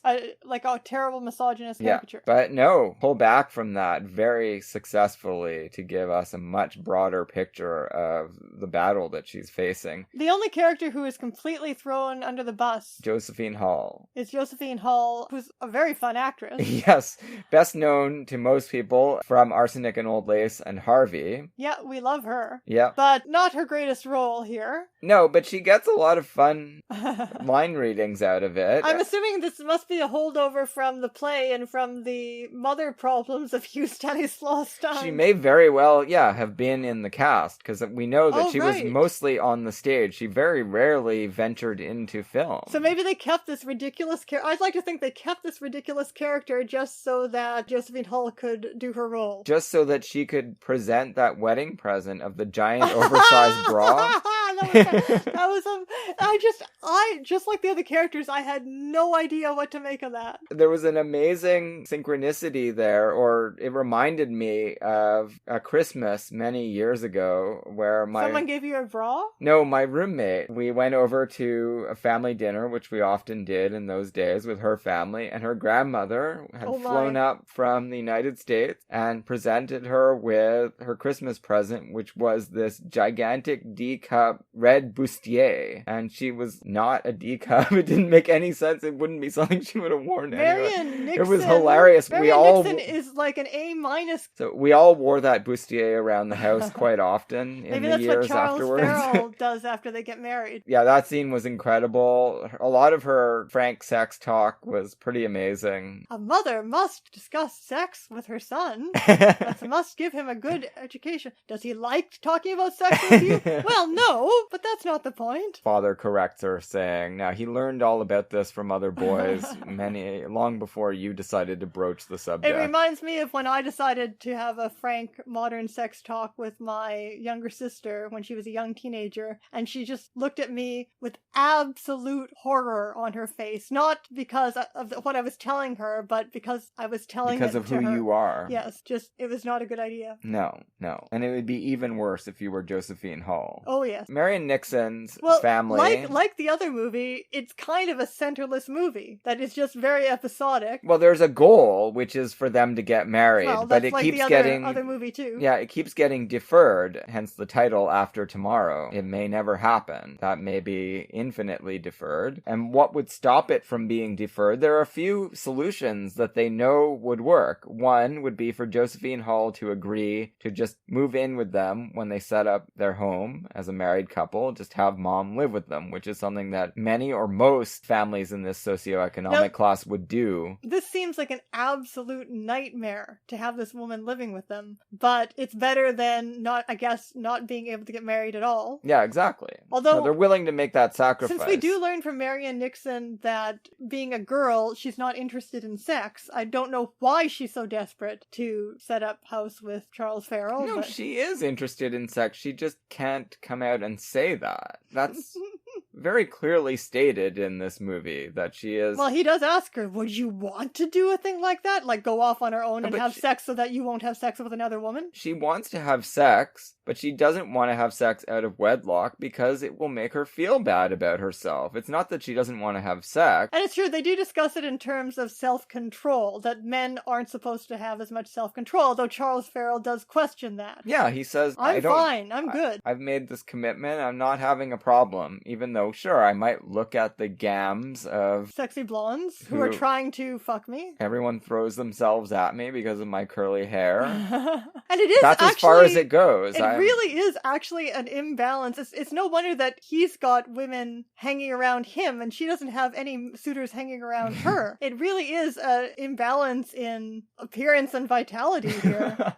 I think she's got a lot of vitality. Well, he loves, she's just so tiny and fragile. He adores her. Yeah. And I mean, it's very interesting. Actually, I talk a little bit in that essay about Little Man, What Now and Waterloo Bridge. I talk a little bit about the sexualization of the incredibly tiny and fragile Margaret Sullivan. Borzage actually finds these women sexy. It's not, he's not looking for a sexless woman. He finds that fragility very sexy. I don't find Marion Nixon all that dissimilar from Bad Girl, Sally Eilers. Yeah, I don't even remember at this point. She was great in that movie, but again, yeah, not well used by pretty much anyone else, and I don't think her career really went anywhere, but she's tremendous in that film. Really found what he was looking for in Sullivan, which is a star after his own type. Yeah, I guess that's probably true. But yeah, Marion Nixon as Sydney Taylor is fantastic and very spirited. She's talking about killing her female rivals if I could find some way to dispose of the body. I was thinking just more in terms of physical type, not personality. Right, okay. And anyway, when he tells her he would wait to have sex with her forever, it's just maybe the most romantic moment in any Borzage film ever. Although that's not the sex moment that I was thinking of with James Wong Howe cinematography. So Josephine Hull could move in with them and solve all their problems. That's where we started, yeah. She won't. She wants to maintain her independent residence. And we find out gradually it's not just that. She just wants to be as much of an obstacle as she can to this marriage. She's absolutely obsessed with her son. And I'm not saying that mothers, actually in my experience, mothers of sons are exactly like this, but usually they have more in their lives going on than just being obsessed with their sons. Well, the interesting thing about Josephine Hull is that she does have other stuff going on in her life. We just don't see it very much until the end. Right at the end, we see what she's up to. Yeah. Until then, yeah, she's only talking about this primary relationship between the two of them and how Mary Nixon has interposed herself between them. And on the Taylor side, Sydney Taylor, her family, well, it's disintegrating. They don't have enough money to pay their bills. The dad has had a heart attack, we learn, in the past, and is forcing himself to continue to try to make ends meet as a salesman. He's not exactly succeeding at it. He's not getting fired. And he has, as often with Borzage's men, he has so much pathos. I'm glad they kind of kept that a little bit under control, because I thought I was just going to have my heart torn out and stomped on. Yeah. Even more. Yeah, he's got it rough. You know, he's an older guy. Minna Gomble is clearly quite a bit younger than him. Yeah, there's a bit of a vitality disparity here, for sure. She tells us nearly from the beginning that she has never had any romantic interest in him. It was all a terrible mistake that they got married, and she's just been saddled with this guy since then. Well, we find out in her incredible speech later on in the movie that she also did not want to have a child. Right. Now, that's not revealed right away, but yeah. You can guess it. Yeah. So she has found love with this man that is their boarder, and it wasn't just because he was convenient. She fell in love with him first, and then managed to find a way to get him in there. And although we don't learn almost anything about him, we hardly ever even see him. He's not the important thing, yeah. He's not important, but it is true that they are a pair of Borzage lovers. Yeah, they are. Their love is granted, it grants him a special status despite the fact that it's going to have a tragic effect on this family. And the really interesting thing, too, in a lot of other movies, this would be misguided, right? Like, she would be a fool who is being tricked by this duplicitous guy who's not really going to live up to it. No, these are really people in their 40s who are madly in love with each other. So he becomes an embezzler, has to leave the country, and he says, you know, I need you to leave with me. I did this for you. I hope you'll do it. And she agrees. They go off to Montreal, but of course there's a lot of stuff that happens before that. But all this to say, and their relationship doesn't disintegrate, it actually flourishes. Yep. And she made the right decision. Yeah, it's a remarkable movie. Borzage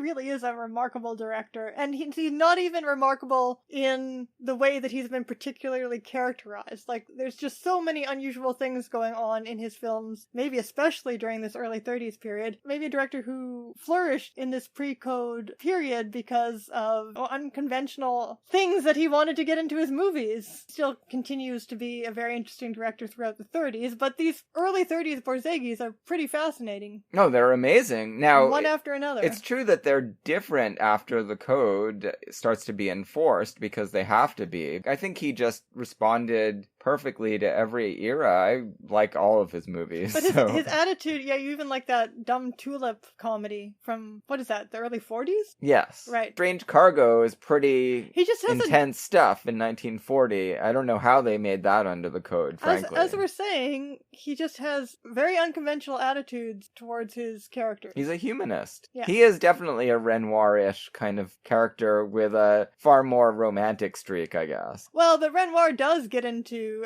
judging female characters sometimes. I agree, yeah. I think that Renoir probably has more failings in that regard. He kind of doesn't live up to the billing at times. Right. Although I love Renoir, and we're certainly going to talk the hell out of those radical films when we get to them. Oh, there's certainly no judgment of any kind going on in Monsieur Lang. Yes, No. Yes, we're going to do it. We're going to finally talk about it one of these days. These are the obstacles. The lifeline that presents itself to the couple is that there's an opening at his company because the guy that has TB finally kicked off. And it's like, this is what you have to wait for under the capitalist system then and now. If you want to get ahead, someone else has to either lose their job for some reason or just die so that they get out of the way. And he does see a chance for himself. He's going to make his pitch. Oh yeah, to get this doubling salary. That was interesting too, where he actually says, this guy died of TB, so now I have my opportunity. Exactly. You wouldn't see that in every movie either. Opportunities aren't growing on trees. You've got to wait your turn and hope that something terrible happens to someone else so that you can maybe get a little bigger piece of the pie. They run the emotional gamut during the course of this quest for the new job, right? Like, he is flying high. He thinks he's the best man for this job. He goes to his boss, and we don't see that scene. We see him afterwards. He emerges from the office building dejected with the hat down over his eyes, and she has to cheer him up because he feels like he muffed it. But I could tell from the way he described it, I could tell that this was going to turn out okay. I had a feeling too, but he didn't get immediate gratification. The boss just said, oh, okay, good. Goodbye. Thanks for telling me you'd like this job. He's left on tenterhooks for quite a while in terms of the film's running time. We don't know what's going to happen with this. We find out in order to do anything for her, they can't really do anything. They can't go to movies or anything. They have to just wander around, which is nice. We'd certainly like to be doing that right now in our city, and most people would like to be doing that in their cities around the world. Well, yeah, so they're saving this money or to get married or spending it on their parents. We get the fairly common movie problem, courtship problem from movies of this era. We even saw it a bit in Me and My Gal, which is that if you don't have money to spend, you don't have anywhere to go. Right, and you can't just neck on the bench because the cops will come over and get you. Yeah, so they just have to wander around, but he does find a way to buy her some music, which they get to sing together at one point, which is nice. But to do that, he has to forego cigarettes for a week. Yep. Cigarettes probably are getting him through his terrible job.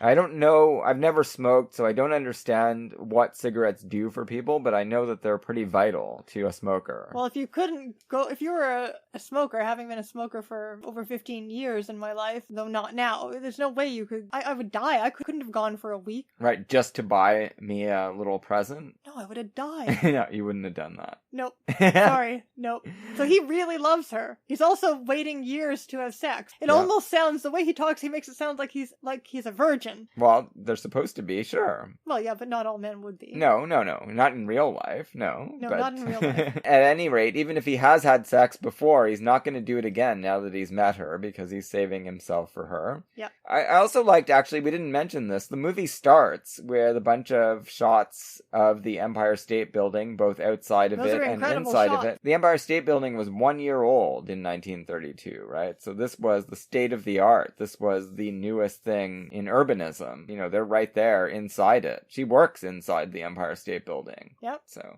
And they get the view of the city. Nice little village. Isn't there another Borzage movie where they're looking down on the city? Oh, I'm thinking of Seventh Heaven. Sure. Looking down on Paris. Yeah. Yeah. Not New York, but the same idea. Yeah. That's the situation. And again, the status quo keeps getting shaken up by little things, and then they get knocked back by a new misfortune. So he does get the promotion, which is going to bring a vastly increased sum into their lives, and they are able to plan a wedding. However, Minagombo has now entered the stage of her affair where she needs to actually leave and go to Canada. Yeah, and it's just really shitty timing, but the fact that her boyfriend is a criminal makes it necessary that she leave now. Yeah. This whole thing, it's very episodic until the actual day of the wedding. Yes. And then it's a very extended scene. It's so great, this stuff, too. They're doing the wedding rehearsal, and they've set everything up on the sort of roof or deck that they have. Yeah, it's very part beautiful. of the building. He brings her the dumbbell. He's developed the nickname Dumbbell for her at this point. Oh yeah, well they razz each other throughout the film. The dad, Willie, has painted everything, really exerted himself, and we know that he's not in very good health or shape. The people at Charles Farrell's office, the salesmen, have given him not only a wallet, but the funds to go on a honeymoon. So that's pretty great. There are definite little solidarity. Little tinkling echoes in this movie as there are in, well, they're not echoes, they're pre-echoes, as there are in Little Man, What Now of It's a Wonderful Life. Yeah, sure. If you don't support the government redistributing wealth, then people have to just do it spontaneously in little associations, right? Which does seem incredible that all these salesmen are probably in the same boat as Charles Farrell, but they would pool their resources. Every time someone gets married, it's not really a political solution, is it? It doesn't even seem like it could possibly happen. But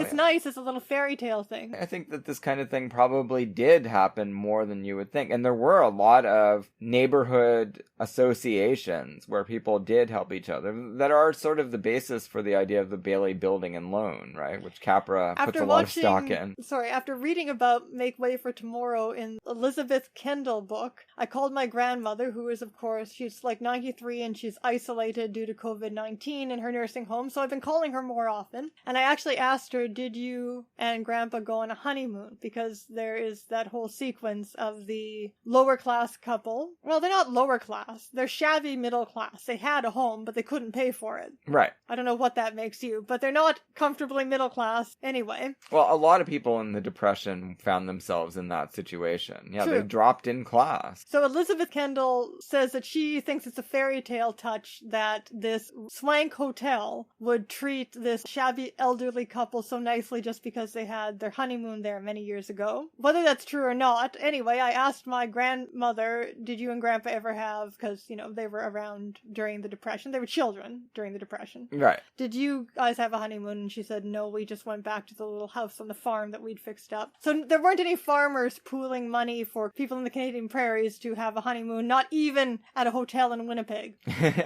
Well, maybe it was like the old Granville house. Bert and Ernie helped fix it up. She said, we were fixing up this little house. We'd been fixing it up the whole time on the farm, and we just went back to the little house. Sure. Well, that's a nice honeymoon. All of this is in play. Now, Minagombo, she's torn up. She knows she has to take this chance. It's her last opportunity to have a real romance in her life. And she's been very bitter and undemonstrative for some time with her husband and her daughter. Yeah. And she knows that this is going to potentially But kill she her did husband. She did make a wedding dress for her daughter. She did. She does love her daughter, and but she doesn't seem to be particularly good at expressing it. No, and she can't because she knows she's drawing away and wants to escape. She's trying to cut her tie. Totally normal human impulse, which we've talked about many times before, right, in different dramatic situations that come up in these films. The care that she shows, even though she knows she's going to do it anyway, she says to her boyfriend that this may kill Willie I leave. We do have it set up that he'd had a heart attack. We've been told that before. And she's aware of it, and she's not indifferent to that. She doesn't want this to be a repercussion of her decision. But there it is. She does not make the sacrifice, so yeah, it's very unusual that we have a movie that is not advocating sacrifice, even ironically the way a Cirque film does. Speaking of There's Always Tomorrow. She has to do what's best for her. And she makes mistakes along the way, right? When she feels like she's sort of been half found out and Marion Nixon confronts her, they have a real showdown, and she just unleashes all these things that she's been thinking, but not really about her daughter, just about how thwarted her life has been, and they wind up all being symbolized by the daughter, and tells her that she never wanted her. Quite an earful. It would be a horrifying way for a parent-child relationship to be ruptured, right? And fortunately, she does get a chance to say a really wonderful goodbye to her. Yeah, but everyone is shocked that her mother kissed her, so this has been a problem for some time. Yeah, but obviously these are her real feelings about her daughter. When she knows that she is free of the terrible situation that fell upon her as a result of the daughter's birth, when she can think about her daughter in isolation, she does care for her and want to kiss her and want to leave her with a good impression, and so she does. Yeah, well, it would be inhuman otherwise. Sure, but in a lot of movies that's how it would be played, because mother would want to just remain resolute and just say, okay, well, I'm the villain of this piece, I'm just going to act like it to the hilt. But no, that's not how Borzage wants to do it. He wants her to be a complicated figure all the way down the line. Yeah, this is in the same long wedding sequence. This is also where we get the sex scene that I've talked about, the sexy scene, where the floppy hair comes out. They're chasing each other all over the place. And tickling each other in a rowdy way. And that's where the James Wong Howe cinematography comes in, and they're, doing quite a lot of gazing at each other while they're roughhousing. What made it stand out for me in particular was Kendall again talking about Capra's use of cinematography in his love scene. This is not as melancholy a love scene as the type that she's describing, but it was making me think that perhaps she is exaggerating a little bit when she says that Frank Capra, through discovering working class female emotional sensibility and eroticizing it in his Stanwyck movies, that he makes a new discovery in cinema that ultimately turns into the screwball comedy heroine, because it seems like Borzage is doing something very analogous. He is. In his movies at practically the same moment, a little bit earlier. It's an interesting oversight in Kendall's book that she has no Borzage discussion at all. Maybe because because he doesn't, but he does. He has two important actress relationships, Janet Gaynor and Margaret Sullivan. Yeah, no, she could have done something with Margaret Sullivan especially. But Sullivan isn't a comedic actress. No, it doesn't quite fit her thesis. But certainly the way that he, as I was just talking about, the way that he eroticizes Sullivan, it could be analogous to the way that she sees Capra as using Stanwyck. Agree. We'll talk about all this more when we actually do the book and get into her theses in detail. Yeah, that's coming this summer, and I hope that you'll read that book out there, because it's really one of my favorite film books. It's so essential to my understanding of cinema. I can quarrel with a lot of what she has to say, but it's just interesting to think about the films and the way she talks about them. And as we've just mentioned here, there are major gaps in it, and everyone, when they're making an argument, will do that. If someone... Well, that's how you make an argument. Yeah. You can't have an argument without leaving 99% of things out of it. Yeah.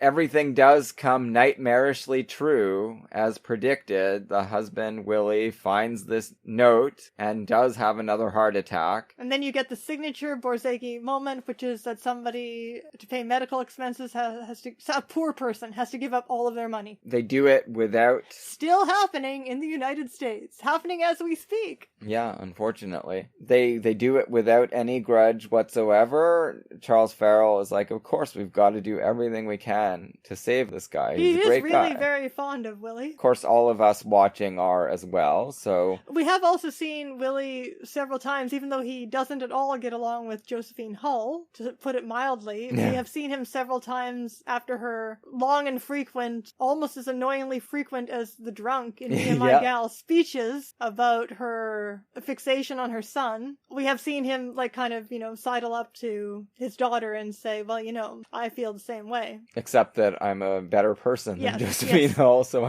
That's implicit. I know that your happiness should include getting married. I'm not going to try to thwart that. But the Oedipal-ism is, like, all over the place, and Electra-ism, and all of the rest of it, and it does become part of the drama between mother and daughter that she feels that there's more of a bond, that the daughter loves the father more. That's important to her, but it's clear that Willie loves her a lot. Yeah. She'd rather he didn't quite so much. It's really an interesting story construction. It's not easy to do this. He makes it feel effortless when you're watching it, but this dad is so lovable and yet so unsuitable as a husband that you don't really... I don't find him unsuitable as a husband. He's unsuitable as a husband for that. Well, that's what woman. I mean. Yeah, that's what I mean. Yeah. Their marriage needs to end. And it's not easy to do that in this kind of dramatic construction. You usually have to make the person do something bad in order to make them seem like not a good marital partner. But no, it's just, it makes no sense and she has to get away from him. He offers her nothing, even though he really loves her and he's really pinning most of his, waning hopes on getting back together with her. If you want to pinpoint it, she seems like kind of a sexy and sophisticated adult, and he seems like a giant man-child. Yeah,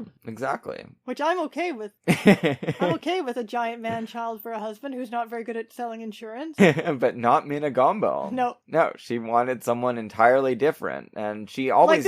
Like this entrepreneurial embezzler. Yeah. Embezzler/investor. Yeah. So, again, all of that tightrope is walked here. Borzage gets us to the other side of all of this, and it takes months and months and months. The time passes. We have an ellipsis of 6 months. Doesn't die, fortunately. So he's basically recovered to a large extent, although we're not sure if he's actually... I don't think he's gone back to work yet. He's still very weak, and Josephine Hull is still looking in on him, so he's kind of still a patient. This is her one good feature in the entire movie, that she wants to take care of Willie, but she still can't get along with him, because she keeps telling him terrible fortunes. Well, again, I don't think Josephine Hull is a bad person. She's just a really problematically clingy mother and annoying busybody. But not a bad person. She's not, though. She doesn't do anything villainous. She's absolutely terrible to Marion Nixon. Future daughter-in-law. Yeah, she is. She is. But again, it all comes from an understandable place. No,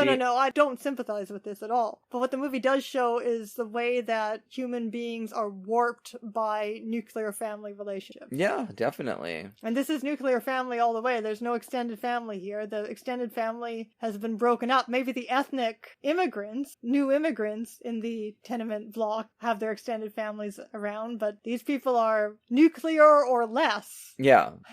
Charles Farrell, his dad apparently ran away, they say. So it is very psycho in that it's just been the two of them left. Yeah, for a long time. Mom. Yeah. And yeah, the other families that we hear about are even worse, possibly. Like Mr. Beardsley. This is where you get that street scene opener on the tenement. Everyone's having a laugh riot, discussing how when Mr. Beardsley used to get drunk, he would bop his wife in the nose so that she had to get reconstructive surgery several times. Yeah, and now she's died, and he's heartbroken, and the only person standing up for him... He has given up drinking. Yeah, Josephine Hull says he only did that when he was drinking. He's a wonderful man, and of course you know that she has feelings for him just Yep. through this weird little scene where she's defending his abusive behavior as just an aberration caused by demon rum. But this does turn out to apparently be true. Yeah. He's not bopping women in the nose anymore. No, he has really turned over a new leaf. He's even turning a massive profit on these weird chemistry schemes that she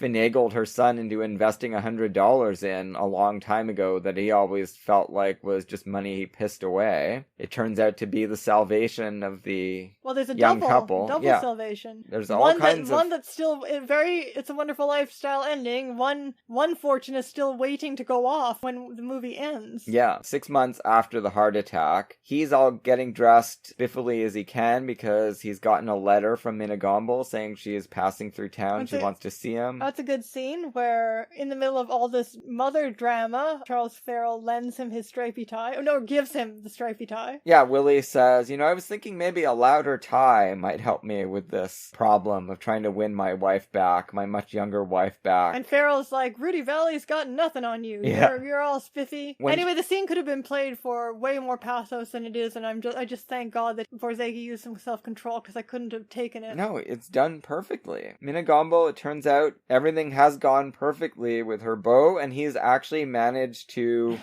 square himself with the people that he robbed / borrowed from. Clearly completely okay with this way of getting money. Each way of getting money is pretty much just as morally compromised as any other way under capitalism, so I agree with that. As long as no one's trying to arrest him anymore, then that's fine. He can keep going on with his life. They've actually got a surplus. She's able to sign over $1,000 bond to her daughter and ailing ex-husband. And he says, no, I can't take this. That is too demeaning for me. I was hoping you were coming back to return to me. And they do go right back into their roles where she's telling him he's an idiot. Yeah. You've always been an idiot. That's how she feels about it. Yep. So Still feels the same way. She can't get it through to him, but she doesn't just tear up the bond or something. She leaves it. So yeah, as you say, someone is going to find that at some point, and I don't think they're not going to use it. I would use it if I found a bond around the house. Maybe even Willie will get over it after he's had some time to calm down from his disappointment. Yeah, I hope so. As long as he doesn't have to acknowledge it directly to the woman that has broken his heart this way. That taking her boyfriend's money. But it doesn't turn out to be the thing that they know about that gets them on their honeymoon. It's this weird... There's a terrible confrontation between Marion Nixon and Josephine Hull, which is crucial. Which I alluded to? It seems like this is an irrevocable breaking point between the two families. Like, how are they going to recover from this? And that's also been preceded by the scene that was superficially healed,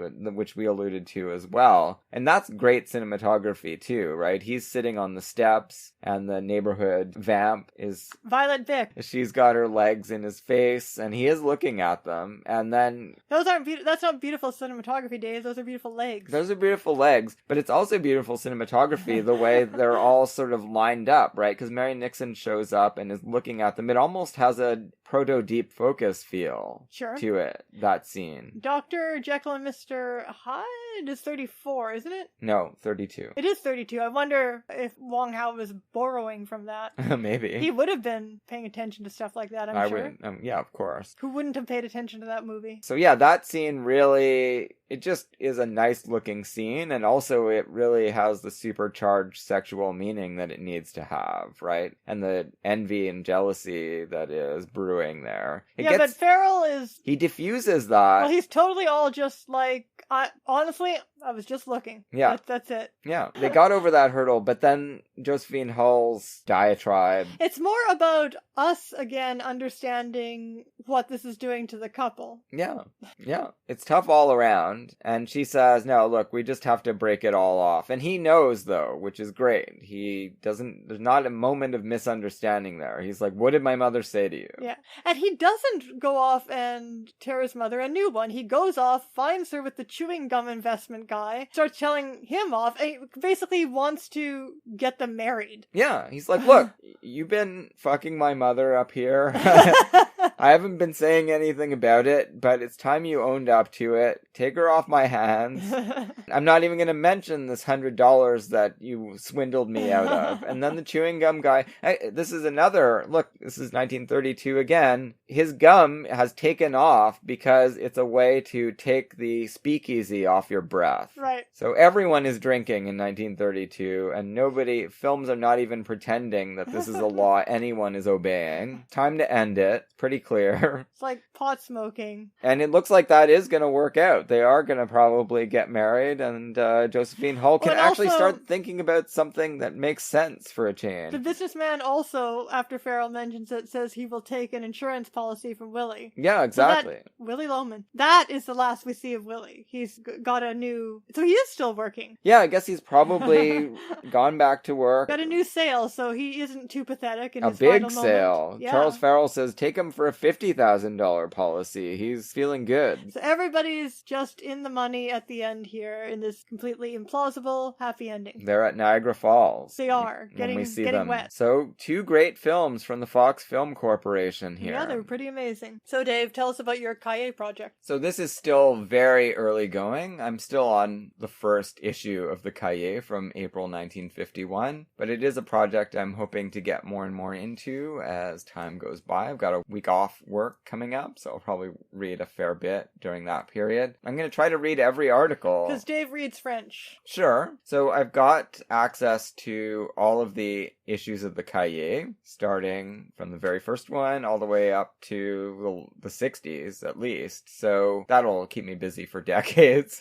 And it's just interesting to explore, how this major cultural intervention manifested itself. What were they talking about issue by issue? Did they come out of the gates talking about Hitchcock and Hawks? And yeah, what didn't get picked up is interesting by the American critic. And it's been quite revelatory already. Anything you want to share with us? I just found it fascinating that the first director discussed in the first article in the Cahiers de Cinéma is Edward Dmytryk. He's not the one you would think of as a major Cahiers auteur. He does have some respect. Yes. But he's not a Hitchcocko Hawks. No. There's an article on him. There's an article by André Bazin on deep focus and why people should shut up about it. Yeah, I guess people were still talking about deep focus from Citizen Kane. Sure, and you have to remember, this is something that probably a lot of people in our audience will know, but these French critics went 5 years without seeing pretty much any movies, right? They were either in jail or in resistance cells or just hiding in their homes. The Nazis were occupying their country. You weren't seeing any decent movies during that period, if you were seeing any at all. Did Hollywood still have a market in Nazi-occupied France? No. So that's why film noir was discovered all at once by French theorists when they got all the American movies. They were like, showed up.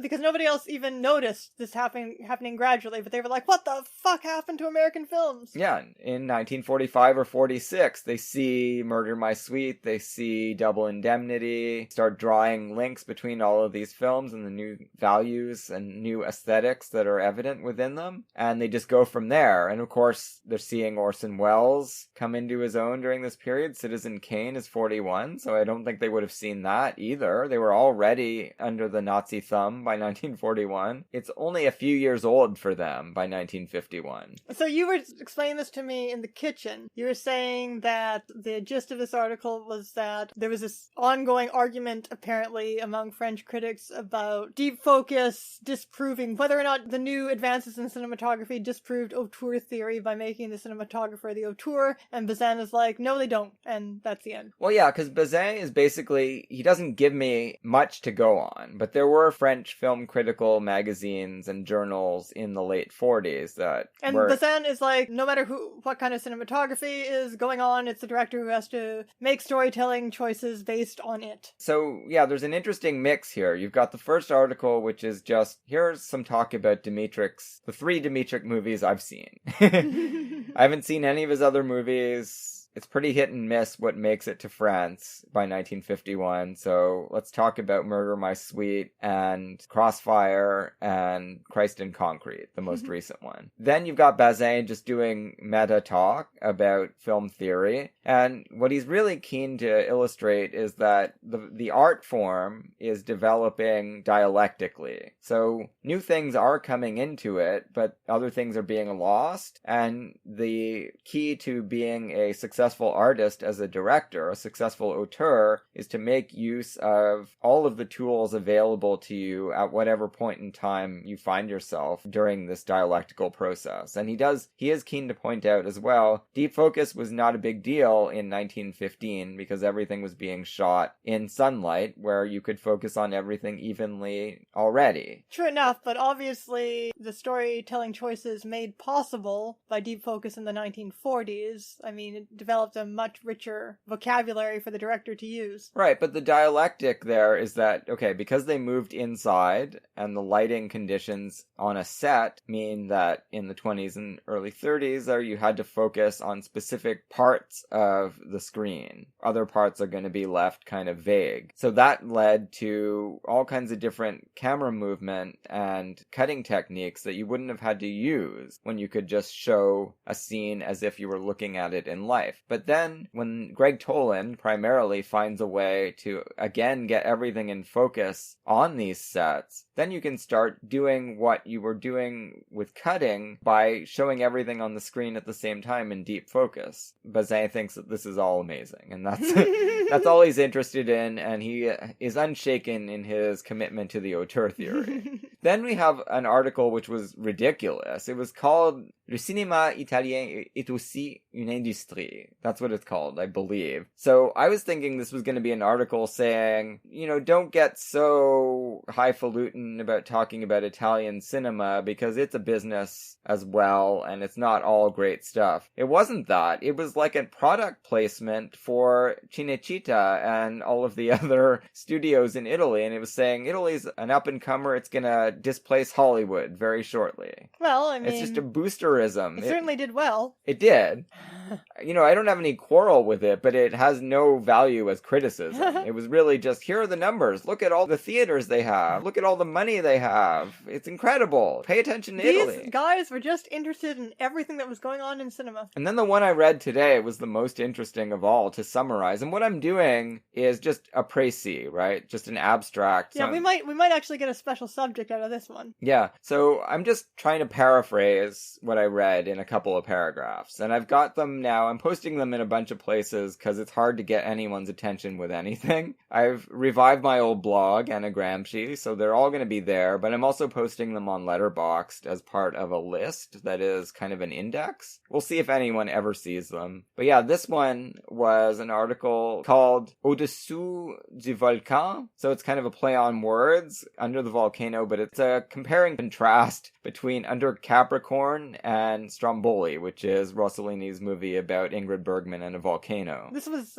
which is a callback, actually. This was not boosterism for the Italian film industry, this article. No. It's kind of interesting, though. Stromboli actually really seems indebted in some of its visuals to the samurai's daughter, just from looking at the imagery.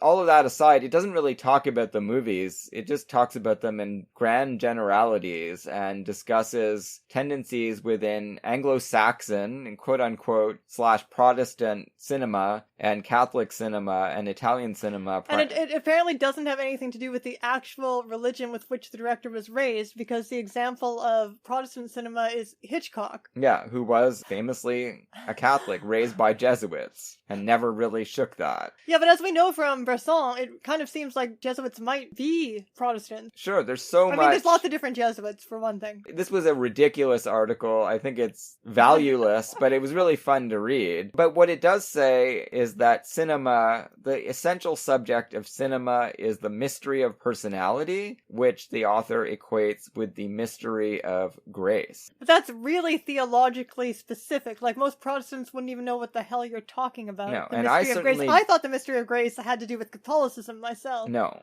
It's definitely more of an Augustinian thing, which goes into the Protestant strain. Now, I know all about this because so much of my work as a Okay, historian... well, what is the mystery of grace, then? Dispel the mystery. Well, all of the theology, certainly Calvinist theology, is all about pinpointing exactly where grace comes from, how it is accorded to a human being, and what one can or cannot do to... So basically, the idea is that it comes to you unwilled rather than you can will it to happen as you can in Catholicism through going through specific channels. Well, the debate in Protestantism is more between the covenant of grace and the covenant of works. Can you do anything to earn grace or not? And of course, for strict Calvinists... What I just said. Yeah. For strict Calvinists, you can't. However, it's important as well... What in the world does this have to do with cinema? It has to do with subjectivity, because the incredible result of all of this focus on the powerlessness of a human soul to earn grace is to force these people to be constantly vigilant for any signs of over-assurance that they are now in a state of grace. But they also, in order to be full members of the church, they have to get into a Calvinist church, you have to give your superhero origin story. You have to relate your conversion, which is when grace comes upon you. You are struck low in the fields, Holy Spirit buoys you up, and you are then saved at that point. Again, though, can you actually relate this to cinema using an example? He doesn't. But what he's talking about is subjectivity. You know, I've read Puritan divines' diaries from the 17th century. Are you talking about the inner light in the sense of, for example, the way you see it in Jane Austen's novels, which kind of originate the mainline Anglo-Saxon novel strain, where it's all about the character the inner life of the character trying to figure out whether to rely on their own judgment or on external societal judgment? Because then, like I was saying, you know, that might be all of literature, at least in the bourgeois era. Right, well, that is the Protestant era, right? But then it doesn't matter, like I said, it doesn't matter if you happen to be a Catholic, because you're going to write this way anyway. Yeah, well, this guy says that is the essence of Anglo-Saxon cinema, and it's also just the essence of cinema itself. And anyone who's not doing that is creating so much dross. Takes great pains to illustrate... What is so very Catholic about Stromboli? I haven't seen Stromboli. No, I haven't seen it Well, either. then we're not going to talk about it. But he doesn't talk about it. He just says there's so much going on that is external to Ingrid Bergman. She is not wrestling with anything. She's not forced to confront any other beings. She's just dealing with her status as an exile condemned by God. And that is rendered by the film through all of the pyrotechnics of the volcano. And for this author, natural events and disasters and political events and disasters, they just befall people. They just crush people. And well, that sounds interesting. In the Catholic tradition, you just take it. You're not a person wrestling with your status in the world. Yeah, but it becomes very tiresome when every single piece of narrative art being made is about people struggling with themselves. Like, it gets boring. That's why films that are about events just befalling people can sometimes be very interesting. I agree, and I love the Rossellini films that I've seen. I don't have any confidence that this guy's right about anything he's saying. And it probably will be a special subject where we do Under Capricorn and... Oh, I don't like Under Capricorn. Well, I have only seen it once. I've only seen it once, but I really didn't like it. I want to see it again, and we will pair it with Stromboli. Oh my God. But that'll not be until 2022, because we don't have any special subject slots until then.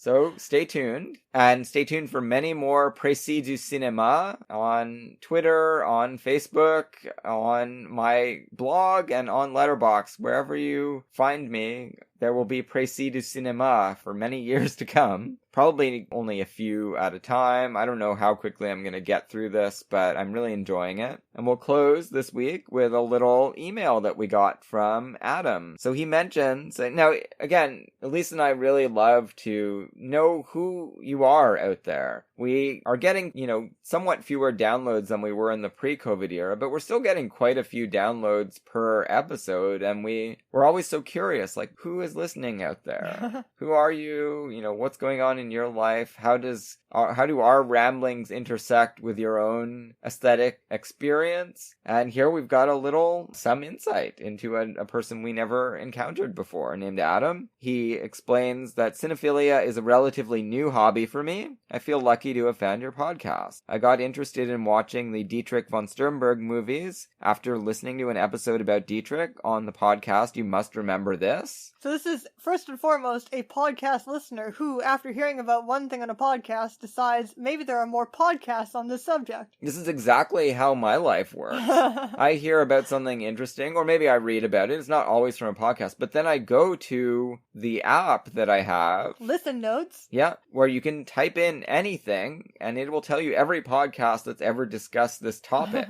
And so I find new things all the time this way, and maybe Adam found us that way. So he says, after watching them, I went looking for something that went into the films in depth. When I found yours, after scrolling through the backlog, I felt like I was in good hands, as my favorite TV show is Twin Peaks, and my favorite comic writer is Grant Morrison. Cool. So, yeah, we are kindred spirits, I believe, Adam. So I hope that you I love that idea that this crazy podcast that we're well aware of, that we're kind of digging deep into, and even trying to, movies, and to some degree actors that don't get discussed very much, and we are also trying to find different angles of discussion, such as talking about actors and talking about studios, and not only talking about directors. That this podcast would be anyone's introduction to the history of cinema, particularly American cinema.